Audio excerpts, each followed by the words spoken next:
Hello दोस्तों, हिंदी कहानियों के हमारे चैनल देवाशीष हिंदी कहानियाँ में आपका स्वागत है।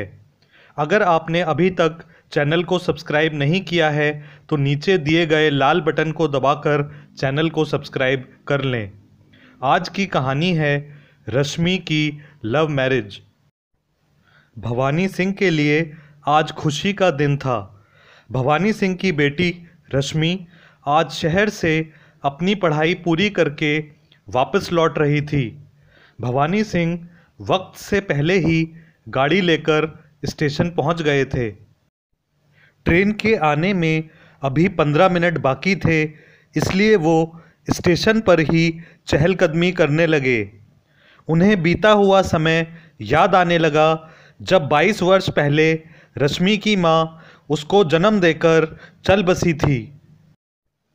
रश्मि और उसके 3 वर्ष बड़े भाई भुवन को उन्होंने अकेले ही पाल पोस कर बड़ा किया।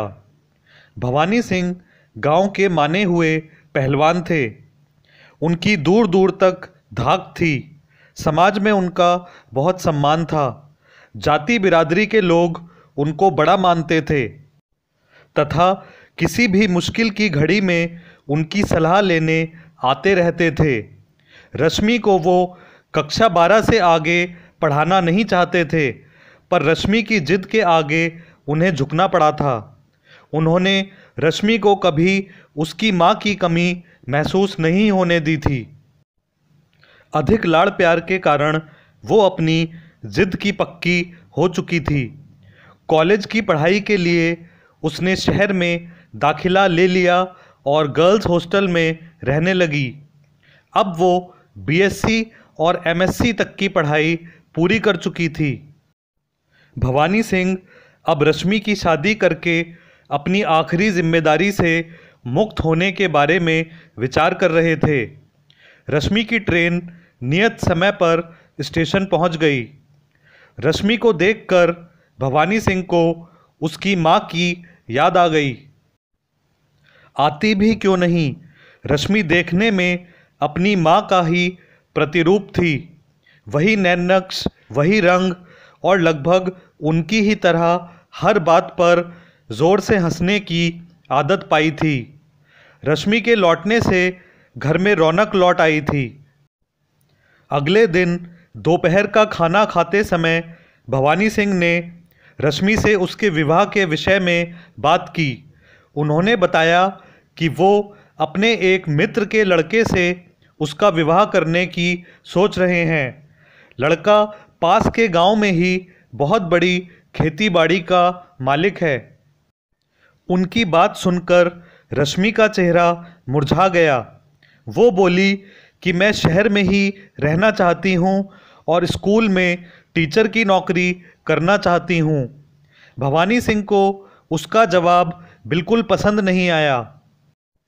कठोर स्वर में बोले कि हमारी बिरादरी में लड़कियां नौकरी नहीं करती हैं। तुम्हारी जिद के कारण मैंने तुम्हें पढ़ने के लिए भेज दिया था। तुम्हारे विवाह का निर्णय मैंने ले लिया है और इसमें कोई बदलाव की उम्मीद मत रखना। रश्मि ये सुनकर उठी और अपने कमरे में चली गई। दरअसल वो अपने पिता को बताना चाहती थी कि वो कॉलेज में ही अपने साथ पढ़ने वाले रवि से प्यार करती है और उससे ही शादी करना चाहती है, परंतु रवि उसकी जाति का नहीं था। रश्मि जानती थी कि उसके पिता कभी भी गैर बिरादरी में उसकी शादी के लिए तैयार नहीं होंगे। फिर भी उसने हिम्मत करके रवि को फ़ोन मिलाया और सारी बात बताई। मेरे पिता मेरी शादी किसी और के साथ करना चाहते हैं। अगर ऐसा हुआ तो मैं शायद जी नहीं पाऊंगी। रवि ने उसको समझाया कि वो हिम्मत रखे। मैं कल ही तुम्हारे घर आऊँगा और तुम्हारे पिता से बात करूँगा। वो नहीं मानेंगे रवि, कहकर रश्मि रोने लगी। अगले दिन आने का आश्वासन देकर रवि ने फ़ोन काट दिया। अगले दिन रवि रश्मि के घर पहुंच गया उसने भवानी सिंह को बताया कि उसका नाम रवि सक्सेना है। उसने रश्मि के साथ ही पढ़ाई की है और अब वो शहर में ही 25,000 रुपये महीने की तनख्वाह पर एक कंपनी में काम भी कर रहा है। शहर में ही उसका अपना घर भी है। फिर उसने बताया कि वो रश्मि से प्रेम करता है और उससे शादी करना चाहता है। भवानी सिंह ये सुनकर क्रोध से कांपने लगे। कुछ अनहोनी ना हो जाए ऐसा सोचकर रश्मि भी, जो छुप के सारी बात सुन रही थी, वो भी पिता के सामने आ गई। रवि बहुत नेक लड़का है पिताजी, वो पढ़ाई में भी अव्वल आता रहा है। मैं रवि से बहुत प्यार करती हूँ, उससे शादी करना चाहती हूँ। अगले ही पल भवानी सिंह ने रश्मि के गाल पर एक जोरदार थप्पड़ मार दिया। वो बंदूक ले आए और रवि के सीने पर तान दी। अगर जान की खैरियत चाहते हो तो इसी वक्त यहाँ से चले जाओ। रश्मि बिजली की तेजी से रवि के सामने आकर खड़ी हो गई। बोली, गलती मेरी है पिताजी, आप मुझे मार दीजिए। रवि पढ़ा लिखा समझदार युवक था। कोई अनहोनी ना हो जाए ऐसा सोचकर उसने कहा, ठीक है, मैं जा रहा हूँ, और वहाँ से चला गया। रश्मि भागकर अपने कमरे में बंद हो गई। भवानी सिंह ने अपने लड़के को बुलाया और बोले कि मेरी ही गलती थी जो इसको पढ़ने के लिए जाने दिया। आज ये मुझे ऐसे दिन दिखा रही है, बिरादरी से बाहर शादी करना चाहती है। अपनी बहन को समझा दो कि जिस लड़के से मैं चाहता हूँ चुपचाप शादी कर ले, वरना अनर्थ हो जाएगा। भुवन ने आश्वासन दिया और भवानी सिंह को पानी का गिलास दे दिया। पानी पीकर भवानी सिंह बोले कि कल मैं इसकी शादी का रिश्ता लेकर पास के गांव जाऊंगा, तुम भी मेरे साथ चलना। अगली सुबह जब भवानी सिंह सोकर उठे तो रश्मि घर में नहीं थी। उसके तकिए के नीचे एक पत्र रखा था जिसमें लिखा था कि मैं हमेशा के लिए घर छोड़कर जा रही हूँ, मुझे ढूंढने की कोशिश मत करिएगा, समझ लीजिएगा कि मैं आपके लिए मर गई। भवानी सिंह ने रश्मि को जगह जगह ढूंढा पर वो नहीं मिली। पुलिस के पास जाने में अपनी ही बेइज्जती थी, इसलिए भवानी सिंह ने स्वयं ही खोजना बेहतर समझा। आखिर में थक हार के वो घर लौट आए।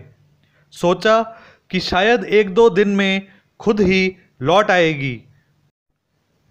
एक तरफ मन में क्रोध था कि लड़की की हिम्मत कैसे हुई गैर बिरादरी के लड़के से प्रेम करने की। दूसरी तरफ ये आशंका भी थी कि कहीं वो कोई गलत कदम ना उठा ले। धीरे धीरे 3 दिन ऐसे ही गुजर गए। चौथे दिन भवानी सिंह भुवन को साथ लेकर शहर पहुंच गए। वहां रश्मि के कॉलेज से रवि का पता निकलवाया और रवि के घर पहुंच गए। वहां उनकी मुलाकात रवि के माता पिता से हुई। रवि के पिता ने बताया कि रवि भी 4 दिन पहले घर छोड़ के चला गया है। उसने एक पत्र छोड़ा है जिसमें लिखा है कि रश्मि अपने पिता का घर छोड़ के आ गई है। रवि ने उसको बहुत समझाया कि वो अपने घर लौट जाए, पर रश्मि ने इनकार कर दिया। वो अपनी जान देने को तैयार थी, परंतु अपने घर लौटने को तैयार ना थी। अंततः रवि ने उससे मंदिर में और कोर्ट में शादी कर ली है। आपके डर से रश्मि हमारे घर रहने के लिए नहीं आई और रवि के साथ किसी अनजान जगह पर चली गई है। इससे अधिक जानकारी हमारे पास नहीं है। हमारी आपसे विनती है कि बच्चों को माफ़ कर दें। भवानी सिंह देख लेने की धमकी देकर वापस घर लौट आए। उनके मन में क्रोध का सागर उमड़ रहा था। दिल में था कि बंदूक की गोली रश्मि के जिस्म में उतार दें, परंतु विवश थे। भुवन के समझाने पर पास पड़ोस में उन्होंने किसी को भी रश्मि के चले जाने की बात नहीं बताई। किसी ने पूछा तो यही कहा कि रश्मि MBA करने विदेश चली गई है। भुवन खुश था कि चलो ठीक ही हुआ कि रश्मि चली गई, कम से कम वो जीवित है और भवानी सिंह भी हत्या के पाप से बचे रहे। धीरे धीरे 2 वर्ष बीत गए।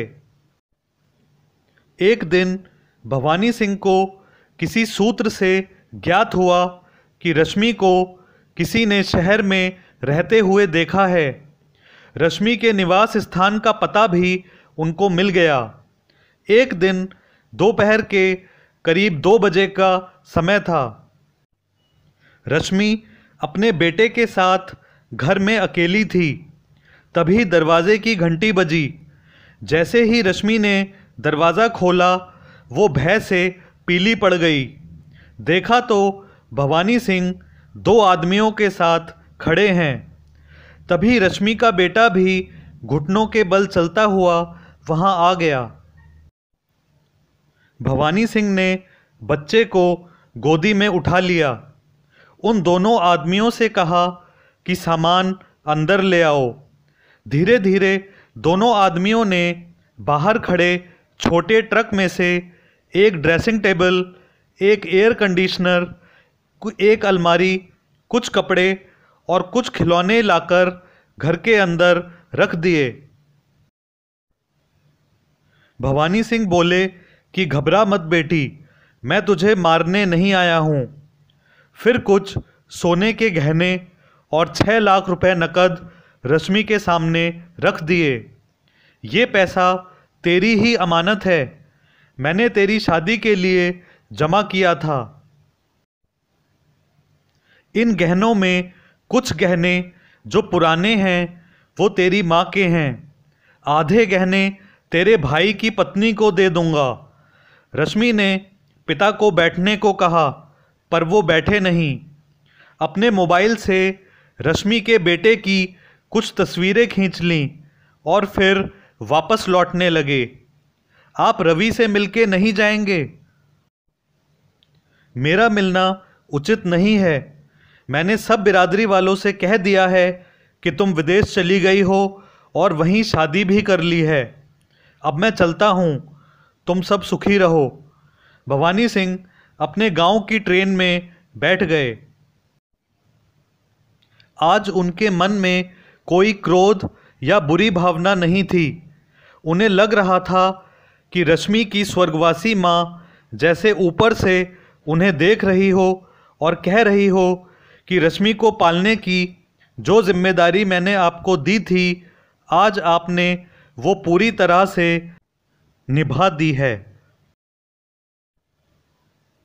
अगर आपको ये कहानी पसंद आई हो तो नीचे दिए गए लाल बटन को दबाकर चैनल को सब्सक्राइब ज़रूर करें। स्क्रीन पर दिख रही प्लेलिस्ट में कुछ और कहानियाँ आपके सुनने के लिए उपलब्ध हैं।